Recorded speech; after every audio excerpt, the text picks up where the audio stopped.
9th class में आपने equation of motion drive किए थे, उसके लिए आपने वेलोसिटी टाइम ग्राफ का यूज़ किया था। वेलोसिटी टाइम ग्राफ में जो आपने इक्वेशंस ड्राइव किए थे उसमें फर्स्ट थी Vf = Vi + at, second equation थी S = Vit + हाफ at² और थर्ड थी 2as = Vf² - Vi²। ये तीनों इक्वेशन ऑफ मोशन ये उस वक्त वैलिड होती थी जब हम बात करते थे कि इसमें एक्सेलरेशन कांस्टेंट रहता है। लेकिन आज की क्लास में हम इनको दोबारा से ड्राइव करने वाले नहीं हैं, बल्कि उन्हीं ड्राइव इक्वेशन को यूज़ करके हम उनका एक मुख्तसर सा रिव्यू करेंगे। तो मेरा नाम है मोहसिन शहजाद मोहसिन और आप देख रहे हैं MSM मेंटोर।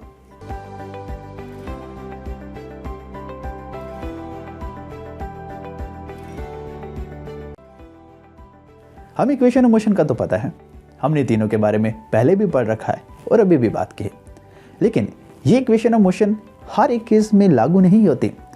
इनके लिए कुछ लिमिटेशंस होती हैं। क्या लिमिटेशन होती है? नंबर 1, ऑब्जेक्ट की मोशन लीनियर मोशन होनी चाहिए, object motion of object in a straight line. दूसरा, उस ऑब्जेक्ट का एक्सेलरेशन यूनिफॉर्म होना चाहिए। मतलब क्या हुआ? अगर उस बॉडी की जो वेलोसिटी चेंज हो रही है वो इक्वल इंटरवल ऑफ टाइम में इक्वल चेंज होना चाहिए, तो तभी हम उसकी एक्सेलरेशन को यूनिफॉर्म एक्सेलरेशन कहेंगे। अगर बॉडी का एक्सेलरेशन यूनिफॉर्म है तो तब हम इक्वेशन ऑफ मोशन को अप्लाई कर सकते हैं, अदरवाइज नहीं हो सकती हैं। और तीसरी बात यह है कि इसमें डायरेक्शन सेम रहनी चाहिए, जो ऑब्जेक्ट मूव कर रहे हैं उनकी डायरेक्शन सेम होनी चाहिए। अगर ऐसा होता है तो फिर हम वेक्टर को स्केलर के तौर पर डील कर सकते हैं। कैसे?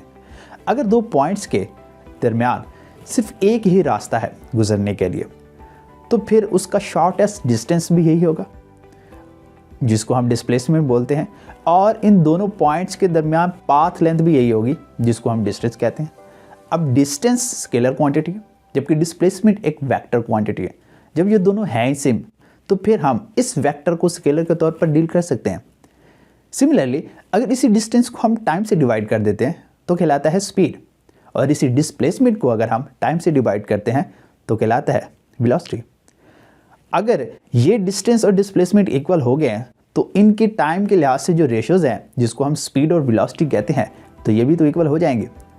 अब ऐसे ही स्पीड एक स्केलर क्वांटिटी है, जबकि वेलोसिटी एक वेक्टर क्वांटिटी है, तो फिर उस वेक्टर को भी स्केलर के तौर पर डील किया जाएगा।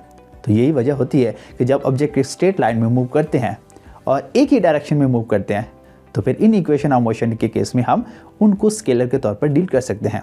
जब ऑब्जेक्ट को किसी सर्टेन वेलोसिटी के साथ थ्रू किया जाता है, उस वक्त उसकी वेलोसिटी को बाय कन्वेंशन पॉजिटिव लिया जाता है। जब वो अपनी वेलोसिटी की डायरेक्शन को चेंज करेगा तो फिर उसको नेगेटिव कंसीडर किया जाता है। ये हम बात करते हैं जब ऑब्जेक्ट किसी भी सरफेस के ऊपर, यानी ज़मीन, किसी रोड के ऊपर मूव करते हैं, तो तब हम ये इक्वेशंस अप्लाई करते हैं। लेकिन क्या अगर हम किसी ऑब्जेक्ट को वर्टिकली अपवर्ड थ्रो करते हैं तो ये अप्लाई की जा सकती हैं? बिल्कुल की जा सकती हैं, क्योंकि जब किसी ऑब्जेक्ट को हम वर्टिकली अपवर्ड थ्रो करते हैं तो उस वक्त वो अपवर्ड डायरेक्शन में एक स्ट्रेट लाइन में मूव करता है, और ऐसे ही अगर वो नीचे की तरफ आता है तो again move in a straight line. तो ऐसी कंडीशन में भी हम इस पर इक्वेशन ऑफ मोशन को लागू कर सकते हैं। लेकिन अगर ऑब्जेक्ट को हम वर्टिकली अपवर्ड थ्रो करते हैं तो उस वक्त उस पर ग्रेविटी एक्ट करती है, और उस वक्त जो उसका एक्सेलरेशन होता है वो एक्सेलरेशन ड्यू टू ग्रेविटी कहलाता है, जिसको ग्रेविटेशन एक्सेलरेशन कहा जाता है, जिसको स्मॉल लेटर g के साथ रिप्रेजेंट किया जाता है। लेकिन ग्रेविटी के केस में हमें पता है कि ग्रेविटी हमेशा डाउनवर्ड एक्ट करती है। अगर ऑब्जेक्ट्स ग्रेविटी की डायरेक्शन में मूव करेंगे तो उस वक्त हम g की वैल्यू को पॉजिटिव कंसीडर करेंगे। लेकिन ऑब्जेक्ट अगर ग्रेविटी की डायरेक्शन के ऑपोजिट डायरेक्शन में मूव करेंगे तो फिर ग्रेविटेशन एक्सेलरेशन मतलब कि g की वैल्यू को नेगेटिव कंसीडर किया जाएगा। ऐसे अगर ऑब्जेक्ट को हम वर्टिकली अपवर्ड थ्रो करते हैं, दैट मीन्स कि ऑब्जेक्ट को मूव करवाते हैं अगेंस्ट द ग्रेविटी, तो फिर क्या होगा?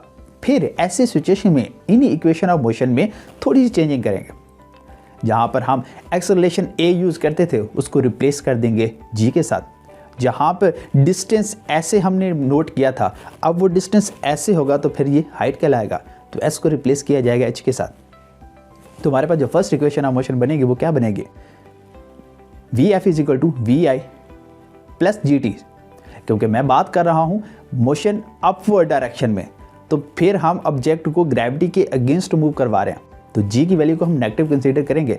तो फिर ये इक्वेशन किस तरह से बनेगी? प्लस का साइन रिप्लेस हो जाएगा माइनस के साथ, तो v F is equal to we i minus g t बन जाएगा।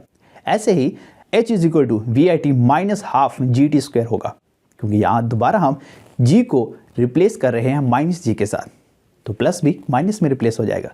Similarly 2 minus G H is equal to V F square minus we I square होगा जब हम ऑब्जेक्ट को वर्टिकली अपवर्ड थ्रो करेंगे। ऐसे ही अगर ऑब्जेक्ट डाउनवर्ड डायरेक्शन में मूव करता है तो जो सारे साइन यहाँ पर नेगेटिव थे वो सारे प्लस प्लस हो जाएंगे।